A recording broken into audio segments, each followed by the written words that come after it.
ऐसा कर सकोगे? उनका कि अगर 21 साल बचे हैं तो 20 साल की यदि आप कहें तो मैं आपकी सेवा करने को तैयार हूं। 1 साल मेरे लिए बहुत होगा, मगर दूसरे वर्ष गोविंद पादाचार्य मुझे नहीं मिलेंगे। फिर भगवान शिव की वो आराधना मेरी बेकार जाएगी। फिर जो जीवन में चाहता हूं कि ये सारा रहस्य देखूं, मैं देखूं कि मेरे सामने कोई परास्त हो, कोई विद्वान खड़ा ही नहीं रह सके और शंकराचार्य के सामने आचार्य कहलाए। कोई विद्वान चाहे काशी में, चाहे वाराणसी में, और चाहे भोज में, चाहे उज्जैन में रहे, उनके सामने कोई टिक नहीं पाया, इसलिए वो आचार्य कहलाए। मणिनंद मिश्र को भी उनके सामने पददलित होना पड़ा, चरण झुकने पड़े, उनको हाथ जोड़ना पड़ा, जो कि उस समय का संसार का सबसे श्रेष्ठ विद्वान था। और एक स्थान से कायाकल्प करके और दूसरे स्थान में जा सके। जब मणिनंद मिश्र की पत्नी और मणिनंद मिश्र का, इन दोनों का और शंकराचार्य का शास्त्रार्थ हुआ, मणिनंद मिश्र ने कहा कि मैं तुम्हें बहुत उच्च कोटि का विद्वान नहीं मानता हूं, क्योंकि मैं संसार का सर्वश्रेष्ठ विद्वान हूं। मुझे चारों वेद कंठस्थ हैं, मुझे उपनिषद कंठस्थ हैं, मुझे पुराण कंठस्थ हैं। आप जो भी कहें मुख से उच्चारित कर सकता हूं, मैं आप मेरे सामने शास्त्रार्थ करेंगे। शंकराचार्य का मैं आया इसीलिए क्योंकि जो कुछ मैंने प्राप्त किया है उसके बाद मुझे और कुछ जानने की इच्छा है ही नहीं, तुम वो प्राप्त कर ही नहीं पाए हो, इसलिए मैं तुमसे जीत लूंगा। और उनकी पत्नी को मैं इतनी लंबी चौड़ी विविधता में नहीं जा रहा हूं, और अपनी पत्नी के शास्त्रार्थ के साथ, उनकी पत्नी भी अपने आप में विदुषी थी, विद्वान थी, मणिनंद मिश्र के समान, और एक राजा के शरीर में कायाकल्प करके उस गृहस्थ को भी देखा, गृहस्थ क्या होता है, उस संन्यास जीवन को भी देखा, उस रुद्रलोक को भी देखा, उस ब्रह्मलोक को भी देखा, एक चुंबकीय आकर्षण भी पैदा किया और सारे शरीर को मंत्रमय भी बनाया। और मणिनंद मिश्र को उनके सामने शिष्य बनना पड़ा।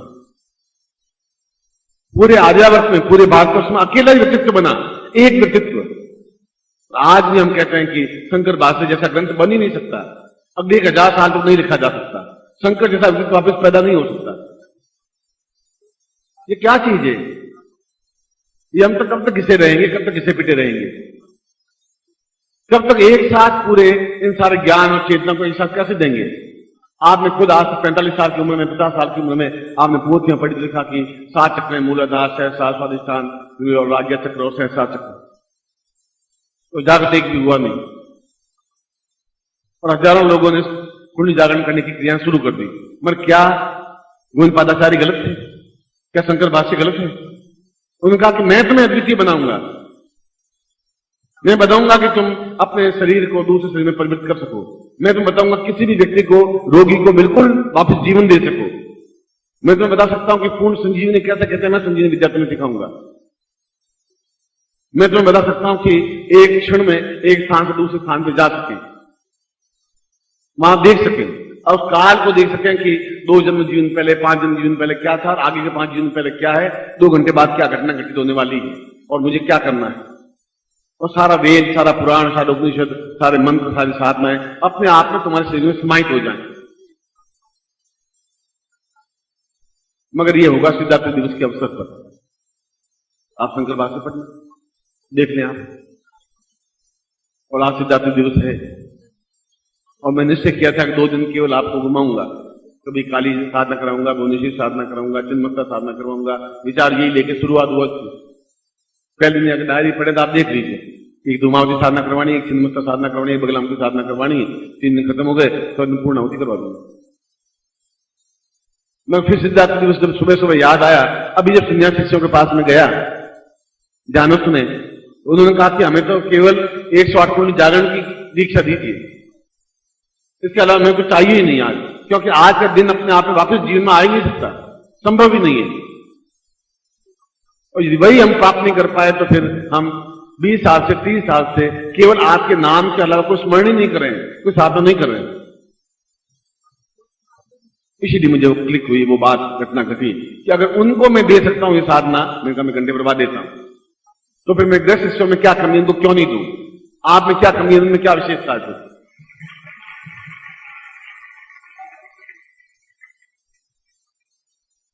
इस ज्ञान और चेतना को समझने के लिए कि ये अपने आप में 6 साधनाएं एक अद्वितीय हैं, देव दुर्लभ हैं, श्रेष्ठतम हैं और प्रत्येक सन्यासी के लिए अगर आवश्यक है तो प्रत्येक गृहस्थ के लिए भी आवश्यक है, क्योंकि हमारे लिए तो और ज्यादा आवश्यक है। हम पग पग पर बाधाएं आवे तो मालूम पड़ जाए कहां समस्या आने वाली है। हम पल पल जो हमारे सामने मरते जा रहे हैं, माँ बाप भाई बहन समझदार, हम उनको संजीवनी विद्या दे सकें। रोज आरती जाती है, हम कुछ नहीं कर पाते। हम जानना चाहते हैं भगवान शिव का साक्षात स्वरूप क्या है, हम देख नहीं पाते। कि नमः शिवाय मंत्र जाप कर सकते हैं, मगर क्या हम अपनी आंखों से कैलाश पर्वत को देख सकते हैं? क्या ब्रह्मलोक को देख सकते हैं? क्या इंद्र लोक को देख सकते हैं? क्या उन अप्सराओं को देख सकते हैं? क्या उस दासम का क्या जीवन जागृत चैतन्यता देख सकते हैं? और गोविंद पादाचार्य ने कहा कि मैं तुम्हें सिद्धार्थ दिवस के अवसर पर आप मेरे पास आना, मैं दीक्षा दूंगा। मैं तुम सन्यासी हो और तुम्हें उसमें रुकना पड़ेगा। और मैंने आज ये प्रश्न ये किया कि सन्यासी और गृहस्थ में फिर अंतर क्या है? गृहस्थ भी अपने आप में उतना ही कठिन कार्य है जितना सन्यास कठिन कार्य है। सन्यास से ज्यादा कठिन कार्य है। इन लोगों को उस जगह क्यों नहीं पहुंचाऊं जहां आपको मैं पहुंचा रहा हूं? उनको भी उतना ही धर्म, उतना ही कर्तव्य जो आज का दिन आपके लिए अनुकूल है, उनके लिए भी अद्वितीय है। और फिर ये साधना आपको मिल नहीं सकती, फिर बार बार ऐसी स्थिति बन नहीं सकती, बार बार ऐसी चेतना आएगी नहीं आ सकती, बार बार ऐसा कोई नूर मिल नहीं सकता। जन्म दिवस के अवसर पर भी ग्रोह में बाहर से कुछ दूसरी साधना संपन्न करवाई, मगर ये साधना तो पिछले 50 साल में संपन्न करवाई नहीं। आप खुद मेरे सामने प्रमाण है, साक्षीभूत है। इसलिए इसमें करवा ही नहीं सकता था। संभव इसलिए संभव नहीं था कि ये इतनी उच्च कोटि की साधना है कि आप उस जगह पहुंच नहीं पाते थे चाहते हुए भी। मगर क्रोध और जिद्द इसलिए आई कि संरक्षण का हम ही प्राप्त कर सकते हैं। मैं कहा तुम प्राप्त कर सकते हो तो मेरे ग्रस्त भी प्राप्त कर सकते हैं, उनको भी मैं ये दूंगा। तो उनका कि ये मलमूत्र भरी शरीर है, उनका मैं उस शरीर को प्राण में बना दूंगा। अगर ये देह है मलमूत्र भरी है तो प्राण में बना दूंगा, जहां अन्नमय कोष की जरूरत नहीं है, जन्म में खाने की जरूरत नहीं है, पानी पीने की जरूरत नहीं है। अन्नमय कोष को प्राणमय कोष में परिवर्तित तो करना है। परिवर्तित करने पर उस जगह पहुंच जाएंगे जहां तुम पहुंचे हुए हो। उसके बाद में उन सभी चीजों को एक साथ उनको प्रोवाइड कर दूंगा, दे दूंगा। ये कसमकस चल रही थी, ये संघर्ष चल रहा था। और वे सभी उत्सुक होकर के देख रहे हैं कि ये बिल्कुल एक नई पगडंडी, नया रास्ता बन रहे हैं। जो देना ही नहीं चाहिए उनको ये दे रहे हैं, इतना दुर्लभ ज्ञान कि वे कल को कुछ भी कर लेंगे। मैं चाहता हूं कुछ भी करें और संसार में उस जैसा कोई विचित्र नहीं, मैं यही चाहता हूं करें वो। अब जिद नहीं है, हठ नहीं है तो फिर पुरुषार्थ भी क्या है, पौरुषता भी क्या है? तो सन्यासियों को ठेका थोड़े ले रखा है वही करेंगे। गृहस्थ भी उतने ही प्यार है, उतने ही प्रेम है आप लोगों से जितना सन्यासियों से, शायद उससे भी ज्यादा है, क्योंकि आप आके पैरों से लिपट जाते हैं, एक क्षण भी आपकी आंखों से आंसू निकलता है, छूटता नहीं, इतना आप प्यार करते हैं। और मैं जानबूझ करके ये प्रयोग नहीं करवा रहा था आज तक। आज 15 मिनट पहले तक भी ये मानस में नहीं था। 15 मिनट मानस में दूसरी साधना लिखी हुई थी, मैंने कहा ये साधना मुझे करवानी है, प्रयोग करवाना है। मगर वहां जिद कि ये उनमें से कुछ सन्यासी थे जो बिल्कुल परिपक्व अवस्था में आ गए थे। जब मैंने कहा मैं तुम्हें इस बात को, इस प्रयोग को संपन्न करवाऊंगा, इस दीक्षा दूंगा, मगर मैं तो गृहस्थों को भी दूंगा। उनका सारे गृहस्थों को आप देंगे। मैं एक एक बच्चे को जो मां के पेट में होगा उसको भी दूंगा मैं, आप बाहर नहीं, पेट में बच्चा बैठा उसको भी दूंगा मैं आपको चमत्कार कह दीजिए, आप इस पर विश्वास करिए, आप इस पर अविश्वास करिए, ये आपके जीवन के पाप हैं जो आपके सामने आके खड़े होंगे। आप नहीं कर पाएंगे तो कई रूपों में पाप आके खड़ा होता है। कभी बेटे के रूप में पाप आके खड़ा होता है, कभी अविश्वास के रूप में जो पाप है कई रूपों में खड़े आते हैं। कभी स्त्री के रूप में पाप बन के खड़ा हो जाता है जो आपको साधना नहीं करने देता है। कभी पुत्र के रूप में आता है, कभी पिता के रूप में आता है, कभी आपके जीवन का संशय पाप बन करके आपके सामने आ जाता है। ये जीवन की न्यूनता है, क्योंकि आप इस ग्रस्त में हैं, मैं भी ग्रस्त में हूं। मैं इस चीज को प्राप्त करके सफलता प्राप्त कर सकता हूं की है, तो फिर आप भी कर सकते हैं और आपको मुझे करवा देनी चाहिए, राजनीति करवा देनी चाहिए। और ये भी गारंटी है, सिद्धार्थ दिवस के अवसर पर मां जगदम्बा बैठी है, उस सन्यासी शिष्यों को पहले मैं आपको दीक्षा दूंगा, उनको बाद में दीक्षा दूंगा। ये बात ईश्वर बैठे रहेंगे, बैठे रहेंगे। इस सिद्धार्थ अवसर पर, नवरात्रि के इस अवसर पर, नृत्य में रात्रि के अवसर पर, सिद्धि में रात्रि के इस अवसर पर, और रात्रि का मतलब रात नहीं होता है, रात्रि का मतलब जो अंधकार है उसको दूर करने की क्रिया, वो रात्रि कहलाती है। जो आपके अंदर अंधकार है क्या करें, कैसे करें, क्या होगा, क्या नहीं होगा। तो संशय आपके जीवन का पहला अंग है। पैदा होते ही आपको भ्रम पैदा हुआ तो संशय पैदा होता है, मैं जिंदा हूं, मरा हुआ हूं, बस जीवन में कुछ नहीं कर सकता। सियार शेर बन नहीं सकते, और शेर बनना है फिर हुंकार करनी पड़ेगी, उछलना ही पड़ेगा, हाथी के ऊपर कूदना ही पड़ेगा, उसके मस्तिष्क को फाड़ना ही पड़ेगा, तभी शेर बन सकता है। और आपको मैं सूकर बनाना चाहता नहीं, शियार बनाना नहीं चाहता हूं। और उसके बाद भी ये दीक्षा मैं दूंगा भी नहीं, आप साक्षीभूत रहेंगे, मैं नहीं करवाऊंगा ये दीक्षा। ये तो एक जिद है, जिद हठ है, मगर प्रत्येक, मैंने कहा कि प्रत्येक को दूंगा, पुरुषों को भी, स्त्रियों को भी, स्त्रियों को नहीं। मैंने कहा कि उनके पेट में बालक है, बालक को भी दूंगा, तो मैं बाद में दूंगा, पहले मैं उनको दूंगा, ये बात मैं करूंगा। तो टुकुर टुकुर मेरा मुंह ताक रहे थे, ताकना स्वाभाविक है। वो कह रहे थे ये क्या स्थिति है, ये पूर्ण सम्मोहन शक्ति दे देना, पूर्ण संजीवनी शक्ति उनको दे देना, पूर्ण रोम रोम में सारे मंत्र जागृत कर देना, अपने आप में एक लोग से दूसरे लोग जाने की स्थिति बना देना, इस शरीर को, पूर्ण शरीर को अंगुष्ठ मात्र बना देना और पूर्ण प्राण में कोष में चले देना, और पूर्ण वेद वेदांत ज्ञात होते हुए श्रेष्ठतम अद्वितीय बन जाना। क्या छाओ चीजें एक साथ, और क्या इससे 108 पुण्य जागरण की क्रियाएं हो पाएंगी? क्या दीक्षाएं दे पाएंगे? और क्या ये करेंगे? उस नजरें उनकी हैं, उनकी होनी चाहिए। जो भी करें अद्वितीय करें, सामान्य जीवन जिए ही नहीं, श्रेष्ठतम जिए तो श्रेष्ठतम जिए। और मैं इसलिए 5-15 मिनट रुका था, 20 मिनट, कि मैं उनको सांत्वना दे दूं, और सामने दूर बात दूसरी खड़ी होगी, और जिद के मारे छोड़ करके आकर मैं पहले मैं उनको दीक्षा दूंगा, मैं बाद में दीक्षा दूंगा, समय मिलेगा तो दीक्षा दूंगा, तुम साधना करते रहो, अपनी मन जाप करते रहो। आप उदाहरण है, 20 साल में आप उदाहरण दीजिए, आपने कई लोग 20 साल से आ रहे हैं, 81 से आ रहे हैं, आप मुझे बताइए कब मैंने दीक्षा आपको दी, कब मैंने बताया कि 108 चक्र जागृत है, 108 चक्र जागृत होते हैं, किसने बताया आपको? तो मैं कहूंगा आप पीछे पड़ जाएंगे मेरे, और आप उस जगह पहुंच नहीं पाएंगे, तो फिर मैं उनको उन जगह खड़ा ही क्यों करूं? मगर किसी जिद हो जाती है कि या तो तू लड़ या मैं लड़ूं, या तू हारेगा मैं हारूंगा, दोनों में से कोई हारे, तुम्हारा गुरु हारेगा नहीं, ये बात गारंटी है, हार ही नहीं सकता। और मैं आपको ये दीक्षा केवल आधे घंटे बाद दूंगा, समस्त 108 पुण्य जागरण दीक्षा और उसके 6 अंग जो मैंने आपको बताए हैं, ये इस नवरात्रि का समापन है।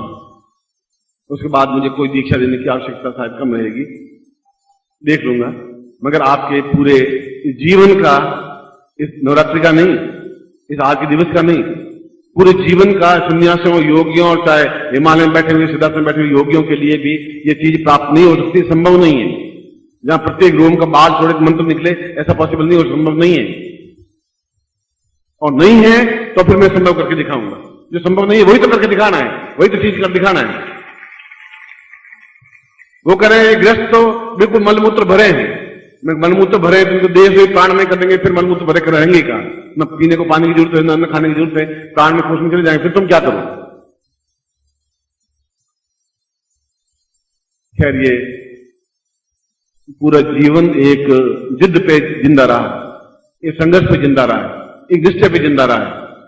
जो मना करेंगे वो काम करूंगा ही मैं, क्योंकि मेरा जीवन पूरा विद्रोही रहा है और अंतिम क्षण तक विद्रोही रहेगा।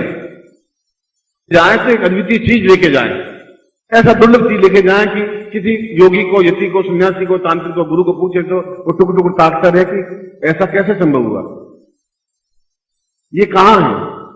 ये ग्रंथों में नहीं मिल पाएगा, ये पूरे जीवित ग्रंथों में मिल पाएगा, और कहीं मिल नहीं सकता, ये संभव नहीं है।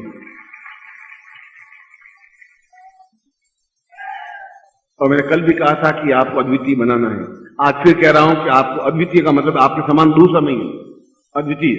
और आज फिर कह रहा हूं कि आप अद्वितीय ही आपको बनाना है। इस दीक्षा के माध्यम से मैं केवल 1 घंटे बाद, 1.25 घंटे बाद आऊंगा, ये मैं दीक्षा आपको दूंगा। मैं आपको आशीर्वाद देता हूं, आपकी कल्याण कामना करता हूं।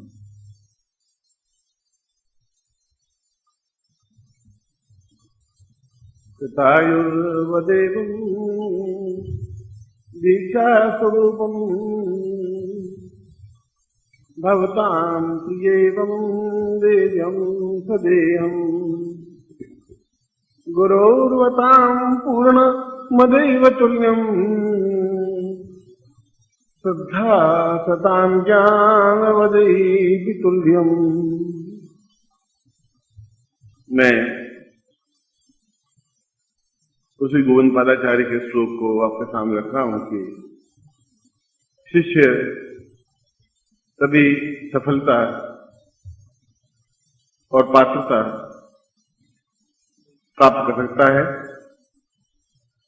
जब उसमें पूर्ण श्रद्धा हो, जब उसमें पूर्ण समर्पण हो,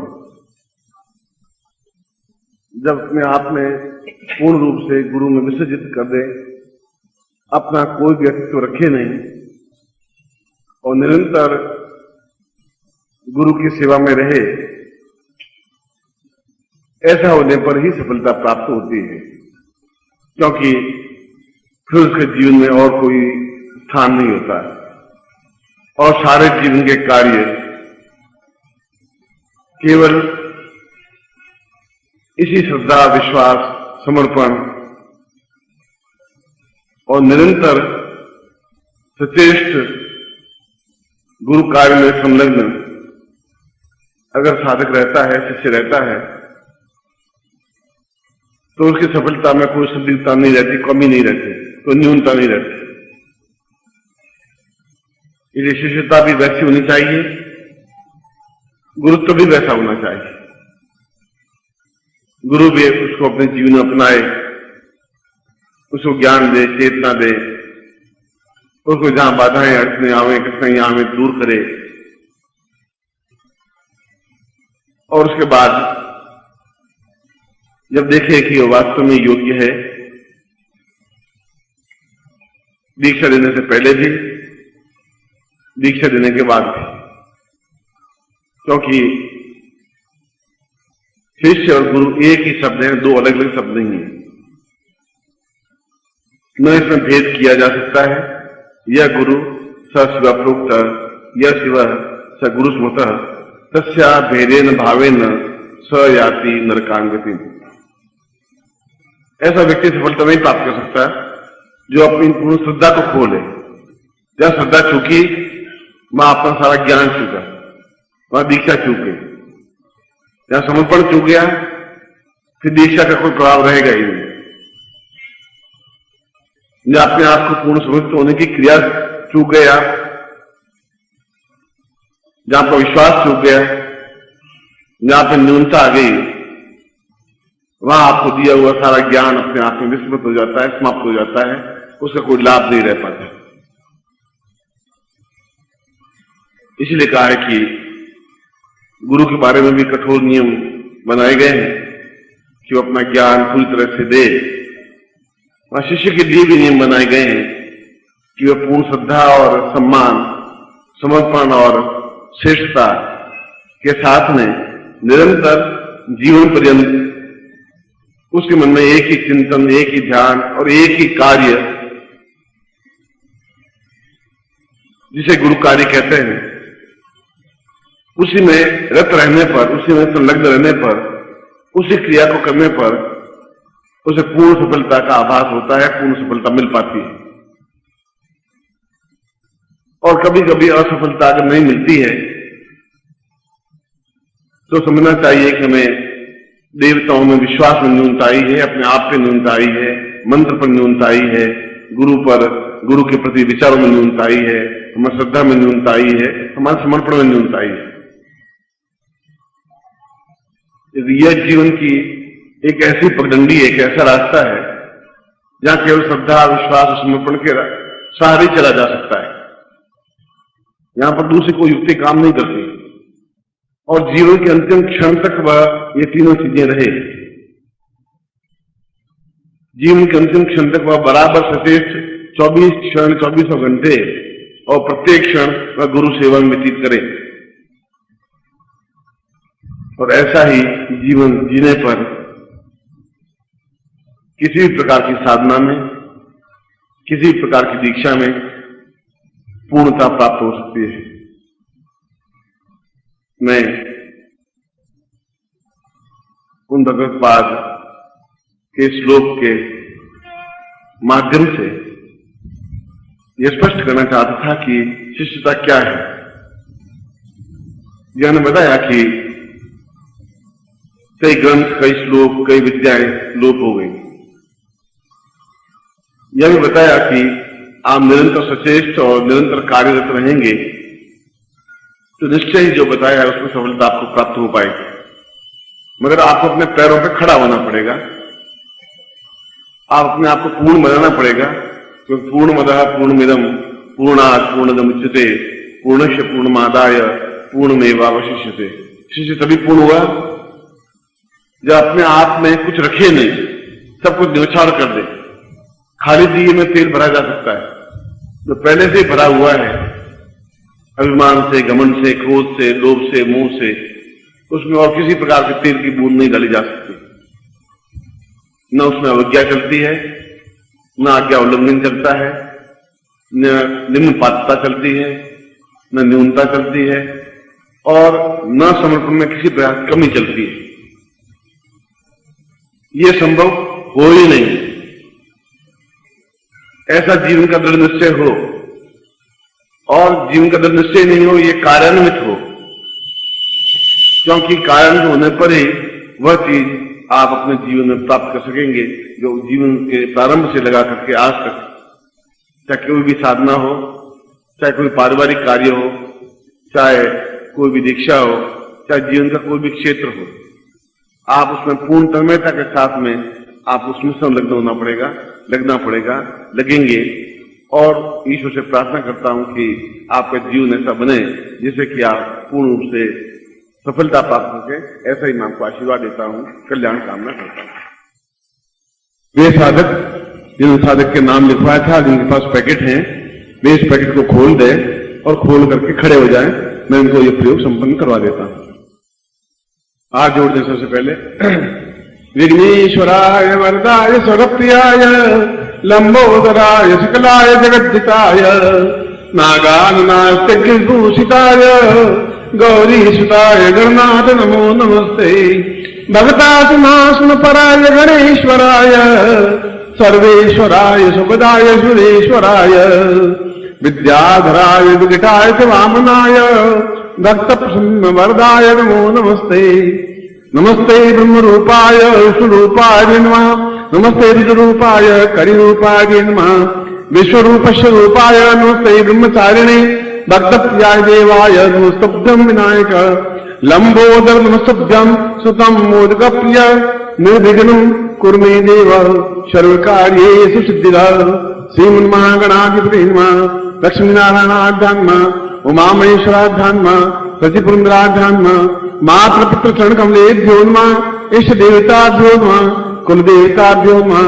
ग्राम देवताभ्यो नमः। स्थान देवताभ्यो नमः। वासुदेवताभ्यो नमः। वाणी नगरभाभ्यां नमः। सर्वेभ्यो देवेभ्यो नमः। सर्वेभ्यो ब्राह्मणेभ्यो नमो नमः। तत्रादु संकल्पम कुर्यात्। हाथ में जल लें और संकल्प करें, या मानसिक जल ले लें, ऐसा सोचे कि मेरा हाथ में जल है।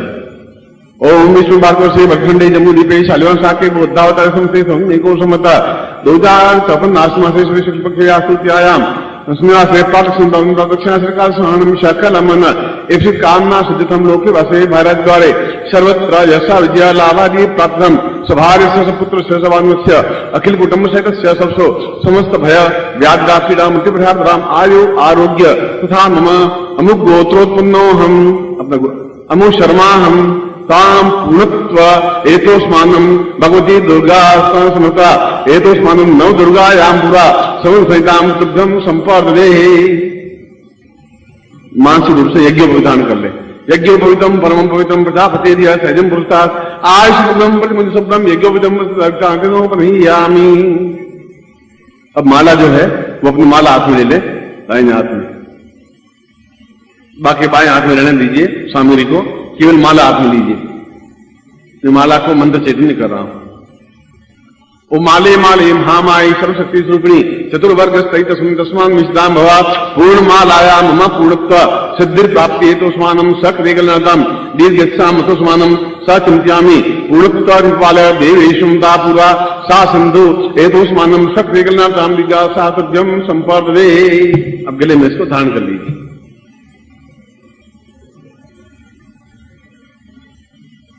उसके बाद में यंत्र और दोनों गुटिकाएं, नारियल गुटिका और यंत्र अपने सामने ले ली जात में। माला पहन ले उसके बाद में सामग्री को ले लें और मेरी तरफ देखेंगे आप। तत्रादो यंत्रां तांगुटिकायां पूर्णत्वं जलम समर्पयामि ओम मनुष्यो तम मनवसि वरुणीसा सपूराय पुष्पानं सक्तिगलान्तां मनुष्यानं समर्पयामि गंगे यमुने चैव गोदावरी सरस्वती नर्मदे सिंधु कावेरी जलेस्मिन् कुरु गंगा जल स्नानं समर्पयामि पय स्नानं समर्पयामि दधि स्नानं समर्पयामि गर्भ स्नानं समर्पयामि मधुस्नानं समर्पयामि शर्करा स्नानं समर्पयामि पंचम स्नानं समर्पयामि तत्रादो शुद्धवाल ओम सर्वशुद्धवालो मणिवाल शासन श्वेता श्वेताक्षोर्णुषैरुद्राय भगवते कृणाम जावाम अवगौतम सुदुक्तानं समर्पयामि नमः तत्रादो कुंकुमेन समर्पयामि नमः। इस पे 10 महाविद्याओं के 10 बिंदियां लगा दीजिए कुंकुम से मानसिक रूप से। ओम दीर्घस्याम तो स्वामी कुंकुम समर्पयामि नमः देशवान्ति वहां काली समर्पयामि नमः छिन्नमस्ताय नमः भुवनेश्वरी नमः धूमावती नमः क्रियमाणाय नमः क्रियमाणत्व नमः दीर्घाय नमः दीर्घत्वं साधि जगदम्ब दुर्गाय नमः सर्वशक्ति स्वरूपिणी जगदम्बा स्वरूपिण्यै नमो नमः। गुटिका पर भी लगा दीजिए। तत्रादु भैरवं स्थानं भैरवं पूरा एतोषवनं भैरव एतम आवायामि स्थापयामि मम गृहे मम स्थाने मम शरीरे रक्ष रक्ष त्रैलोक रक्ष माम देवी त्वां पूरा रक्षि तत्रा द्वितीय गुटिकां ताम एतोषमानं स पूर्ण रक्षा विधानम एतोतव्यम संपर्दे। अब दोनों आंखों में इसको ले लीजिए और मेरे सामने देखिएगा। मैं शक्तिपात के माध्यम से इस मंत्र को करूंगा। दोनों गुटिकाएं और यंत्र आपके सामने हैं।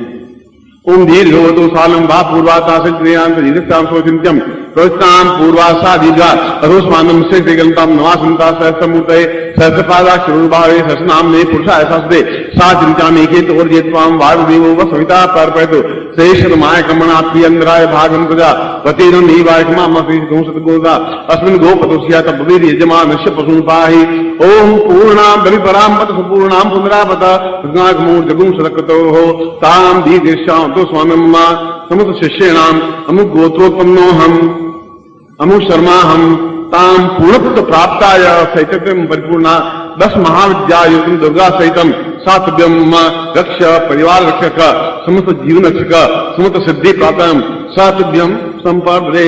दोनों कानों से लगा दीजिए, आंखों से लगा दीजिए। मैं मंत्र बोल रहा हूं, आप मेरे साथ मंत्र बोलेंगे। 9 मंत्र है, आपने पहले सुना होगा। ऐं ह्रीं क्लीं चामुंडायै विच्चे। ओम सब नहीं लगता है, बाकी ध्यान रखें, प्रणव नहीं लगता है। 9 अक्षरों का मंत्र होने की वजह से 9वां मंत्र कहता है, जो दुर्गा का अपने आप में पूर्ण मंत्र है। ऐं ह्रीं क्लीं चामुंडायै विच्चे तां पूर्णतां भव समस्त शिष्याणां तां एतोष्मानं शक्तिकल्याणां दीर्घेशां तुभ्यं संप्रदे आशीर्वादं पठेतः। याद नहीं रहेगा और दोनों हाथ खोल दीजिए। मंत्रार्था सफला सन्तु पूर्णां सन्तु मनोरथा शत्रुनां नाशो सुमित्राणां दित्वा ऋग्वेदो यजुर्वेद सामवेदो यजुर्वेदां ब्रह्मवाक्यं चमनन्ति तत्सत्वां सांकृष्टुं गृह्णन्ति येनरा चत्वारोऽद्य लक्ष्मी आयु बुद्धि यशो बलम् शीर्षमारोग्यम मां विदात्मानं महेते धान्यं धनं पशुपुत्रलाभं तत्संवत्सरं दीर्घमायु श्रीष्ठते लक्ष्मी पत्न्यां बहुरात्रे पार्श्वे नक्षत्राणि रूपस्नो व्यातम् इष्टं निखाणां निखाण सर्वलोकं मैखाण। पूर्णमदः पूर्णमिदं पूर्णात् पूर्णमुदच्यते पूर्णस्य पूर्णमादाय पूर्णमेवावशिष्यते।